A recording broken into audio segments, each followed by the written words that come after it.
তড়িৎ বিশ্লেষণ থেকে যে ধরনের অঙ্ক পরীক্ষায় বেশি আসে তার মধ্যে এখানে একটি দেখানো হচ্ছে। ম্যাগনেসিয়াম ক্লোরাইড দ্রবণে 2 আওয়ার ধরে 0.5 অ্যাম্পিয়ার তড়িৎ চালনা করলে ক্যাথোডে কত গ্রাম ম্যাগনেসিয়াম জমা হবে। তাহলে বের করতে বলা হয়েছে ক্যাথোডে যে ম্যাগনেসিয়াম জমা হবে তার ভর অর্থাৎ তার ডাব্লিউ। লক্ষ্য করো, আমরা সূত্র জানি W is equal to ZIT, এটা ফ্যারাডের ল থেকে আসে। লক্ষ্য করো, আমাদের দেওয়া আছে আই বা কারেন্টের পরিমাণ হচ্ছে 0.5 অ্যাম্পিয়ার। আবার লক্ষ্য করো, আমাদের এখানে টাইম বা সময় দেওয়া আছে 2 ঘন্টা।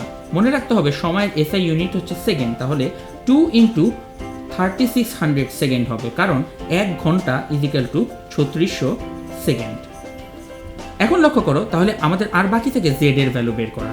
লক্ষ্য করো, জেড হচ্ছে তার তড়িৎ রাসায়নিক তুল্যাঙ্ক, যার বের করার সূত্র হচ্ছে M divided by E into F.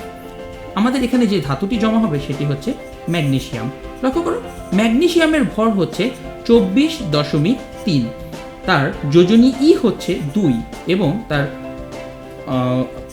ফ্যারাডের ধ্রুবক হচ্ছে 96500। এখন এই সবগুলো ভ্যালুকে যদি আমরা এই সমীকরণে বসাই এবং এরপরে গুণ করি, তাহলে ক্যালকুলেশন করলে অ্যান্সার চলে আসবে 0.45 গ্রাম। তাহলে এটি হচ্ছে অ্যান্সার, যে ম্যাগনেসিয়াম ক্লোরাইডের মধ্য দিয়ে যদি আমরা এই পরিমাণ তড়িৎ চালনা করি তাহলে 0.45 গ্রাম ম্যাগনেসিয়াম জমা হবে।